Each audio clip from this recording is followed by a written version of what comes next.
యోహాను సువార్త 10వ అధ్యాయము.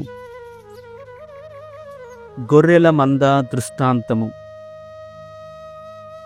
నేను మీతో నిశ్చయముగా చెప్పుట ఏమనగా, గొర్రెల దొడ్డిలోనికి ద్వారమున ప్రవేశింపక వేరొక మార్గమున ఎక్కివచ్చువాడు దొంగయు దోపిడికాడునై ఉన్నాడు. ద్వారమున ప్రవేశించువాడు గొర్రెల కాపరి.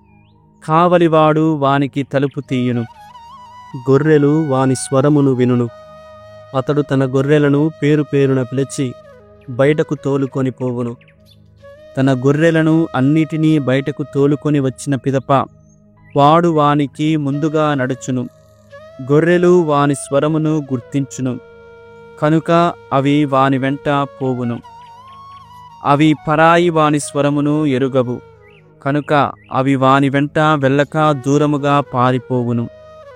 యేసు వారికి ఈ దృష్టాంతమును వినిపించెను, కాని ఆయన చెప్పుచున్నదేమో వారు గ్రహింపలేకపోయిరి. మంచి కాపరి. అందుచే యేసు మరలా ఇట్లు చెప్పెను, గొర్రెలు పోవు ద్వారమును నేనే అని మీతో నిశ్చయముగా చెప్పుచున్నాను. నాకు ముందుగా వచ్చిన వారందరూ దొంగలు, దోపిడీగాండ్రు. గొర్రెలు వారి స్వరమును ఆలకింపలేదు. నేనే ద్వారమును. ఎవడేని నా ద్వారా ప్రవేశించిన ఎడల వాడు రక్షణ పొందును. అతడు వచ్చుచూ పోవుచూ ఉండును, వానికి మేత లభించును. దొంగవాడు దొంగలించుటకు, హత్య చేయుటకు, నాశనము చేయుటకు మాత్రమే వచ్చును.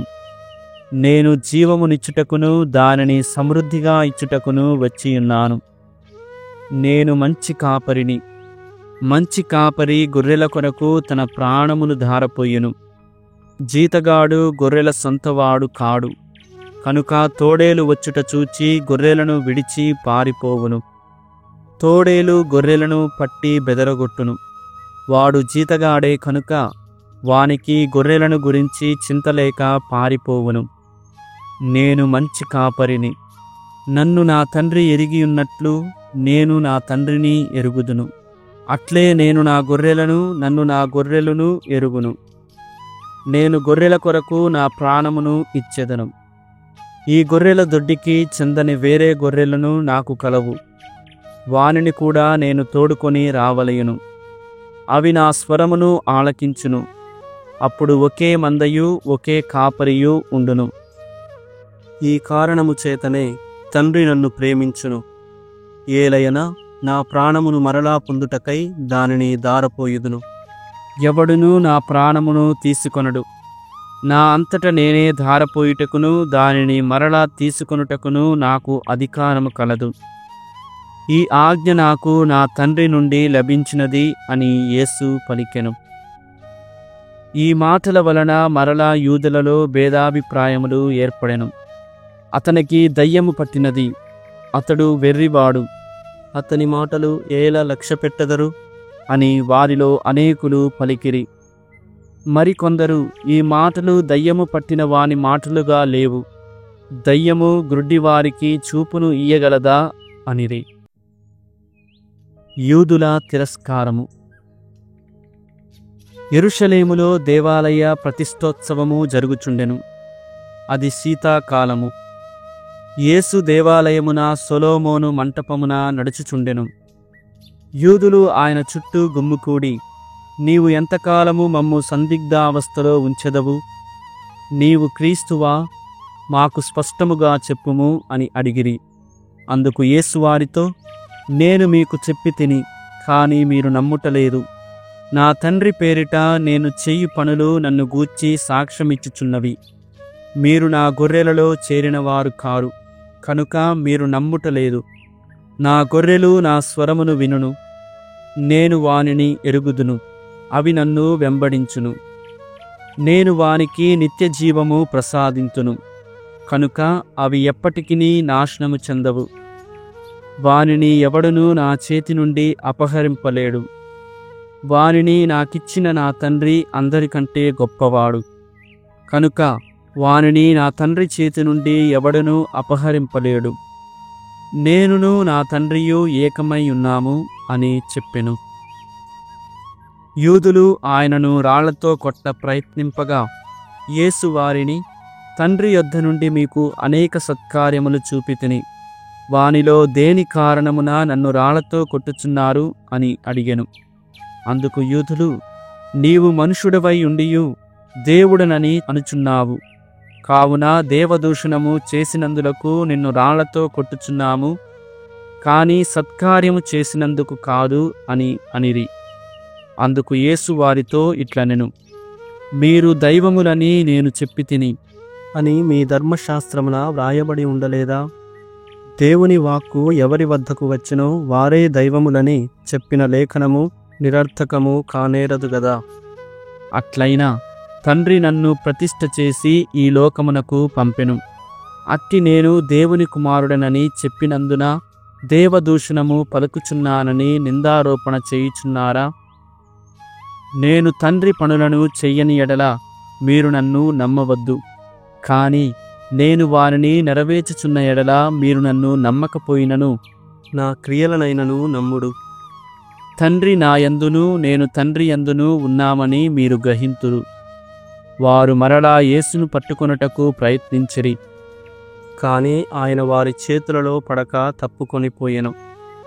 యోహాను మొదట బాప్తిస్మమును ఇచ్చిన యోర్దాను ఆవలి తీరమునకు యేసు మరలా వెళ్ళి అచ్చటనే ఉండెను. అనేకులు ఆయన యొద్దకు వచ్చిరి. యోహాను అద్భుత చిహ్నములు ఏమీ చేయలేదు, కాని ఈ మనుషుని గురించి అతడు చెప్పినది అంతయు యథార్థము అని వారు పలికిరి. అక్కడ అనేకులు ఆయనను విశ్వసించిరి. 11వ అధ్యాయము. లాజరు మరణము. బెతానియాలో లాజరు అను వ్యక్తి వ్యాధిగ్రస్తుడై ఉండెను. అది మరియమ్మ ఆమె సోదరి మార్తమ్మల గ్రామము. యేసుకు పరిమళ తైలము పూసి ఆయన పాదములను తల వెంట్రుకలతో తుడిచినది ఈ మరియమ్మయే. వ్యాధిగ్రస్తుడైన లాజరు ఆమెకు సహోదరుడు కనుక అక్క చెల్లెండ్రు, ప్రభూ, మీరు ప్రేమించు లాజరు వ్యాధిగ్రస్తుడై ఉన్నాడు అని యేసుకు వర్తమానమును పంపిరి.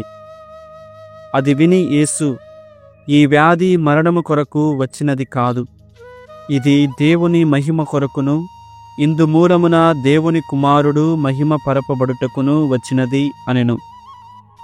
యేసు మార్తమ్మను ఆమె సహోదరిని లాజరును ప్రేమించెను. లాజరు జబ్బు పడెనని వినియు యేసు తాను ఉన్న చోటనే ఇంకనూ 2 రోజులు ఉండెను. ఆ పిమ్మట ఆయన తన శిష్యులతో, మనము యూదయాకు తిరిగిపోవుదము రండు అనెను. బోధకుడా, ఇంతకు ముందే యూదులు మిమ్ము రాళ్లతో కొట్టదలచిరి, అయినను మీరు అక్కడకు తిరిగి వెళ్ళెదరా అని శిష్యులు అడిగిరి. అందుకు యేసు ఇట్లనెను, పగలు 12 గంటలు ఉన్నవి కదా, ఎవడేని పగటివేళ నడచిన ఎడల తొట్రుపడడు, ఏలయనా వాడు ఈ లోకపు వెలుగును చూడగలుగును. కాని రాత్రివేళ నడచిన ఎడల వాడు తొట్రుపడును, ఏలయనా వాని యందు వెలుగు లేదు.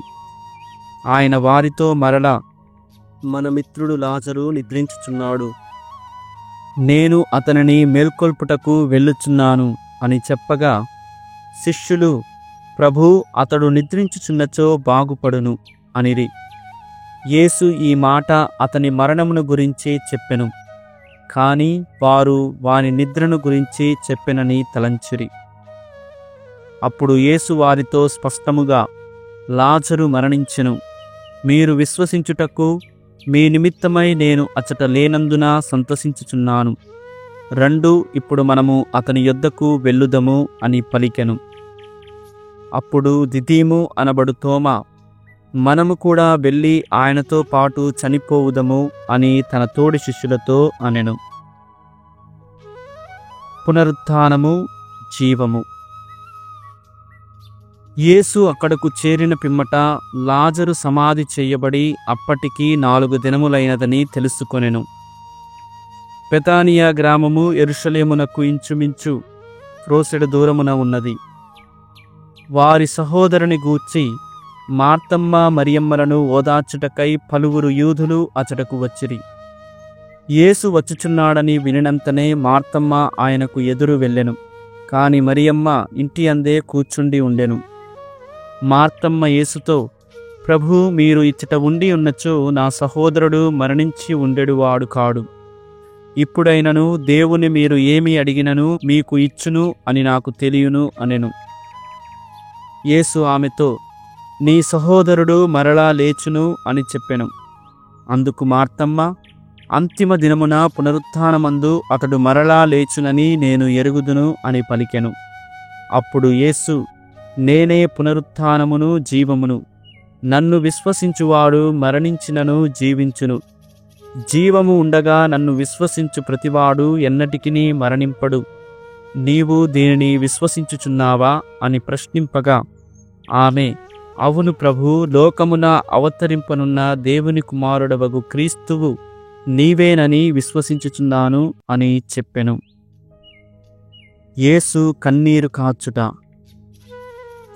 ఆమె ఇటుల పలికి వెళ్ళి తన సహోదరి మరియమ్మతో, బోధకుడు ఇక్కడ ఉన్నాడు, నిన్ను రమ్మనుచున్నాడు అని రహస్యముగా చెప్పెను.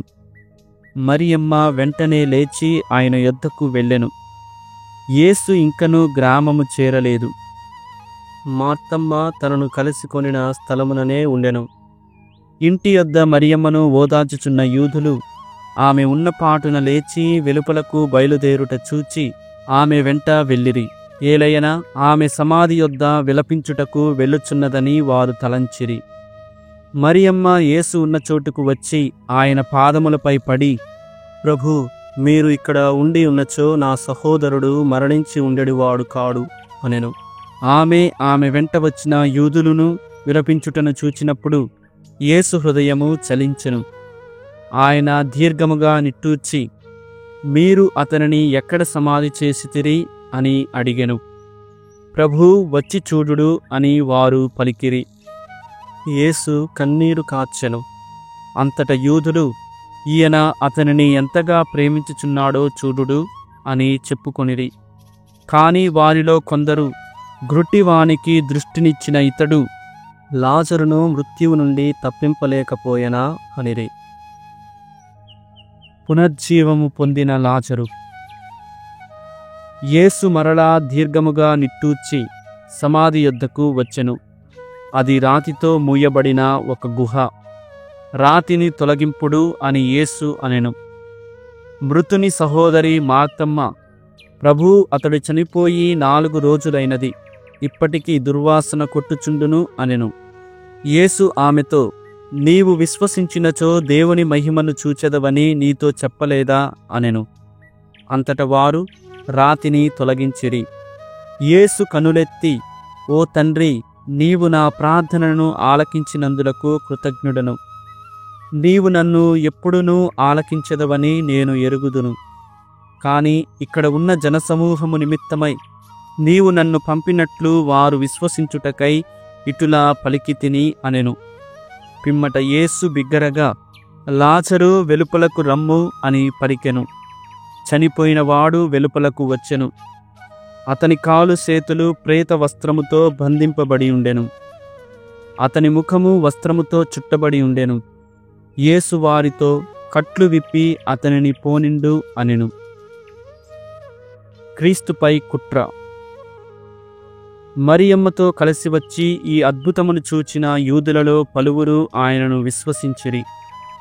కాని వారిలో కొందరు పరిసయ్యుల యొద్దకు వెళ్ళి యేసు చేసిన ఈ అద్భుతమును గురించి వివరించిరి. అంతట ప్రధాన అర్చకులు, పరిసయ్యులు సభను సమావేశపరచి, మనము ఏమి చేయుదము? ఇతడేమో అనేక అద్భుత చిహ్నములు చేయుచున్నాడు. మనము ఇతనిని ఇటులనే విడిచిపెట్టినచో ప్రజలందరూ ఇతనిని విశ్వసింతురు. అప్పుడు రోమీయులు వచ్చి మన పవిత్ర స్థలమును, మన జాతిని రెండిటినీ నాశనము చేసెదరు అని చెప్పిరి. కాని వారిలో ఒకడు, ఆ సంవత్సరము ప్రధానార్చకుడైన కైఫా, మీకు ఏమీయూ తెలియదు, జాతి అంతయు నాశనమగుట కంటే ఒక మనిషి ప్రజల కొరకు మరణించుటయే మీకు శ్రేయస్కరము కదా అనెను. ఈ మాట అతడు తానుగా కాక ఆ సంవత్సరము ప్రధానార్చకుడు కనుక యేసు ఆ జాతి అంతటి కొరకై మరణింపనున్నాడని ప్రవచించెను. కేవలము ఆ జాతి కొరకే కాదు, చెల్లాచెదరైన దేవుని సంతానమును ఏకము చేయుటకు అట్లు మరణించునని పలికెను.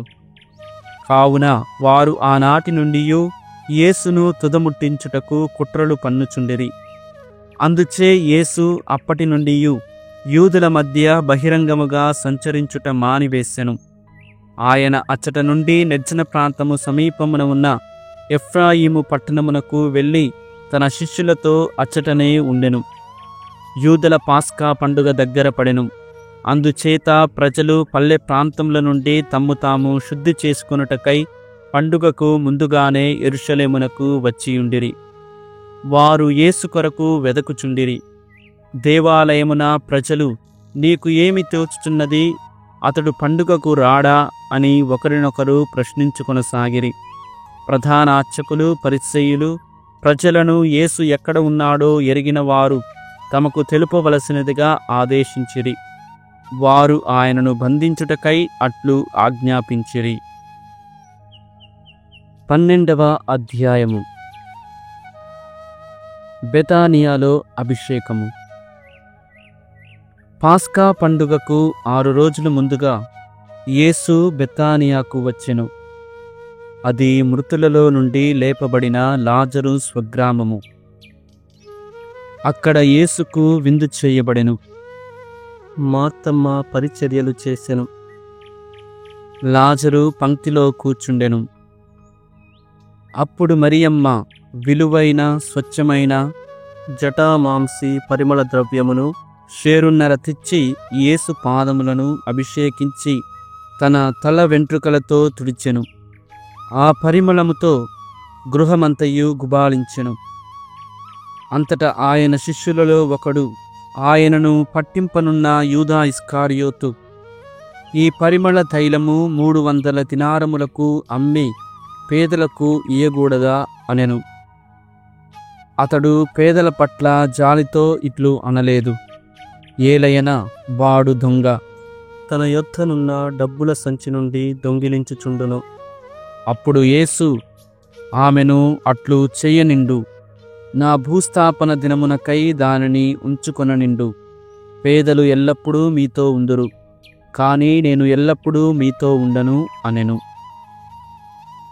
లాజరుపై కుట్ర. యేసు అక్కడ ఉన్నాడని యూదా జనసమూహము తెలుసుకొని వారు యేసునే కాదు, ఆయనచే మృతులలో నుండి లేపబడిన లాజరును కూడా చూచుటకు వచ్చిరి. అందువలన ప్రధానార్చకులు లాజరును కూడా చంపుటకు కుట్ర చేసిరి. ఏలయనా అతని మూలమున యూదులలో పలువురు తమ వారిని విడనాడి ఆయనను విశ్వసించుచుండిరి.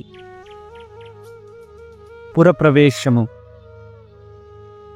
మరునాడు పండుగకు వచ్చిన బహుజన సమూహము యేసు యెరూషలేమునకు వచ్చియున్నాడని వినెను. వారు ఖర్జూరపు మట్టలు పట్టుకొని యేసునకు ఎదురేగి, చేయము, ప్రభు పేరిట వచ్చువాడు స్తుతింపబడునుగాక, ఇశ్రాయేలు రాజు స్తుతింపబడునుగాక అని ఎలుగెత్తి చాటిరి. యేసు ఒక చిన్న గాడిదను చూచి దానిపై కూర్చుండెను. లేఖనమందు ఇట్లు వ్రాయబడి ఉన్నది, సియోను కుమారి భయపడకుము, ఇదిగో నీ రాజు నీ యొద్దకు వచ్చుచున్నాడు, గాడిద పిల్లపై కూర్చుండి వచ్చుచున్నాడు. ఆయన శిష్యులు మొదట దీనిని గ్రహింపలేకపోయిరి. కాని యేసు మహిమపరుపబడినప్పుడు ఆయనను గురించి ఇటులా వ్రాయబడి ఉన్నదనియు, అట్లే ప్రజలు ఆయన పట్ల వ్యవహరించిరనియు వారికి స్ఫురణకు వచ్చెను. సమాధి నుండి లాజరును వెలుపలకు రావించి వానిని మృతులలో నుండి పునర్జీవుని చేసినప్పుడు ఆయన వెంట ఉన్నవారు సాక్ష్యము పలికిరి. ఆయన ఈ అద్భుత చిహ్నము చేసెనని విని జనసమూహము ఆయనను చూడబోయెను. అంతట పరిసయ్యులు ఒకరితో ఒకరు, మన ప్రయత్నము ఎట్లు నిష్ఫలమయ్యనో చూడుడు, లోకమంతా ఆయన వెంట పోవుచున్నదని చెప్పుకొనిరి. గ్రీకుల విన్నపము. పండుగ సందర్భమున ఆరాధనకు వచ్చిన వారిలో కొందరు గ్రీకులు ఉండిరి. వారు గలిలియాలోని బెత్సైదా నివాసియగు ఫిలిప్పు వద్దకు వెళ్ళి అతనితో, అయ్యా, మేము యేసును చూడగోరుచున్నాము అనిరి. అప్పుడు ఫిలిప్పు వెళ్ళి ఆంద్రెయాతో చెప్పెను. ఆంద్రెయ, ఫిలిప్పు ఆ విషయమును యేసుతో చెప్పిరి. అందుకు యేసు ఇట్లనెను, మనుష్య కుమారుడు మహిమ పొందవలసిన గడియ వచ్చినది. నేను మీతో నిశ్చయముగా చెప్పునదేమన, గోధుమ గింజ భూమిలో పడి నశించునంత వరకు అది అట్లే ఉండును. కాని అది నశించిన ఎడల విస్తారముగా ఫలించును. తన ప్రాణమును ప్రేమించువాడు దానిని కోల్పోవును. కాని ఈ లోకమున తన ప్రాణమును ద్వేషించువాడు దానిని నిత్య జీవమునకై కాపాడుకొనును. నన్ను సేవింపగోరువాడు నన్ను అనుసరింపవలెను. అప్పుడు నేను ఉన్న చోటుననే నా సేవకుడును ఉండును. ఎవడైనను నన్ను సేవించిన ఎడల వానిని నా తండ్రి గౌరవించును. మరణమును గూర్చిన ప్రస్తావన. ఇప్పుడు నా ఆత్మ కలవరపడుచున్నది. నేనేమి చెప్పను? ఓ తండ్రి, ఈ గడియ నుండి నన్ను కాపాడుము. లేదు, నేను వచ్చినది ఈ గడియ నిమిత్తమే కదా. ఓ తండ్రి, నీ నామమును మహిమపరుపుము అనెను. అంతటా ఆకాశము నుండి ఒక స్వరము ఇట్లు వినిపించెను, నేను దానిని మహిమపరచితిని, మరలా మహిమపరచెదను. అక్కడ ఉన్న జనసమూహము అది విని, మేఘము గర్జించినది అనిరి. కొందరు, దేవదూత ఆయనతో మాట్లాడెను అనిరి. కాని యేసు, ఈ శబ్దము నా కొరకు రాలేదు, అది మీ కొరకే వచ్చినది. ఇప్పుడు ఈ లోకమునకు తీర్పు చెప్పబడుచున్నది. ఈ లోకాధికారి వెలుపలకు త్రోసివేయబడును. నేను భూమి నుండి పైకి ఎత్తబడినప్పుడు అందరినీ నా యొద్దకు ఆకర్షింతును అని పలికెను. యేసు తాను ఏ విధమున మృతి చెందవలసి ఉన్నదో సూచించుటకై ఈ మాట చెప్పెను. జనసమూహము ఆయనను, క్రీస్తు ఎల్లప్పుడూ ఉండునని మేము ధర్మశాస్త్రమున వినియుంటిమి. మరి మనుష్య కుమారుడు పైకెత్తబడవలనని నీవు ఎట్లు చెప్పుచున్నావు? ఈ మనుష్య కుమారుడు ఎవడు అని ప్రశ్నించిరి. అందుకు యేసు, ఇంకను కొంతకాలము వెలుగు మీ మధ్య ఉండును. చీకటి మిమ్ము క్రమ్ము కొనక ముందే వెలుగు ఉండగానే నడువుడు. చీకటిలో నడుచువానికి తాను ఎటు వెళ్ళుచున్నాడో తెలియదు. మీరు వెలుగు పుత్రులుగా ఉండుటకు వెలుగు ఉండగానే మీరు ఆ వెలుగునందు విశ్వాసముంచుడు అనెను. ఈ మాటలు చెప్పి యేసు వారికి కనుమరుగైపోయెను. యూదుల అవిశ్వాసము. యేసు వారి ఎదుట ఎన్నో అద్భుత చిహ్నములు చేసినను వారు ఆయనను విశ్వసింపలేదు. యెషయా ప్రవక్త ప్రవచనము ఇట్లు నెరవేరెను. ప్రభూ, మా సందేశమును ఎవరు విశ్వసించిరి?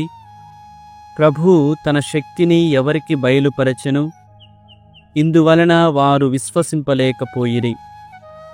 ఏలయనా యెషయా ప్రవక్త మరలా ఇట్లు పలికెను, వారు కన్నులతో చూచి హృదయముతో గ్రహించి మనస్సు మార్చుకొని నా చేత స్వస్థత పొందకుండునట్లు ఆయన వారి కనులకు అంధత్వము కలుగజేసి వారి హృదయమును కఠినపరచెను. యెషయా ఆయన మహిమను చూచెను కనుక ఆయన విషయమై ఇట్లు పలికెను. అయినను అధికారులలో కూడా పలువురు ఆయనను విశ్వసించిరి. కాని ప్రార్థనా మందిరము నుండి వెలివేయబడుదుమేమో అని పరిసయ్యుల వలన భయముచే ఆయనను అంగీకరింపరైరి. వారు దేవుని మెప్పు కంటే మనుషుల మెప్పునే ఎక్కువగా కాంక్షించిరి. యేసు వాక్కు తీర్పు. యేసు ఎలుగెత్తి ఇట్లనెను, నన్ను విశ్వసించువాడు నన్ను కాదు, నన్ను పంపిన వానిని విశ్వసించుచున్నాడు. నన్ను చూచువాడు నన్ను పంపిన వానిని చూచుచున్నాడు. నన్ను విశ్వసించు వారిలో ఎవడునూ చీకటిలో ఉండకుండునట్లు నేను లోకమునకు వెలుగుగా వచ్చియున్నాను. నా మాటలు ఆలకించి ఆచరించని వానిని ఖండించునది నేను కాదు. నేను వచ్చినది లోకమును రక్షించుటకే గాని ఖండించుటకు కాదు. నన్ను తృణీకరించి నా మాటలు ఆలకింపని వానికి తీర్పు తీర్చువాడు ఒకడు కలడు. నేను పలికిన నా వాక్కే అంతిమ దినమున వానిని ఖండించును. నా అంతట నేను ఏమీయూ మాట్లాడను. నన్ను పంపిన తండ్రి నేను ఏమి చెప్పవలయునో ఏమి మాట్లాడవలయునో ఆజ్ఞాపించి ఉన్నాడు. ఆయన ఆజ్ఞ నిత్య జీవమని నేను ఎరుగుదును. కనుక నేను ఏది మాట్లాడినను తండ్రి నాతో చెప్పినట్లే మాట్లాడుచున్నాను. సామెతల గ్రంథము 6వ అధ్యాయము. పరులకు హామీగా ఉండుట. నాయనా, నీవు పొరుగువానికి హామీగా ఉన్నచో, తోటివానితో పూచి పడినచో, నీ నోటి మాట వలన నీవు చిక్కుబడి ఉందువు. నీ నోటి మాట వలన పట్టుబడెదవు. నీవు పరుని చేతికి చిక్కితివి కనుక ఇట్లు చేయుము. శీఘ్రమే అతని వద్దకు పోయి నిన్ను మన్నింప వేడుకొనుము. నీవు రెప్పవాల్చి నిద్రపోకూడదు. నీ కంటికి కునుకు రాకూడదు. వేటగాని చేతి నుండి లేడి తప్పించుకొనినట్లుగా, బోయ చేతి నుండి పక్షి తప్పించుకొనినట్లుగా నీవును బోను నుండి తప్పించుకోవలయును.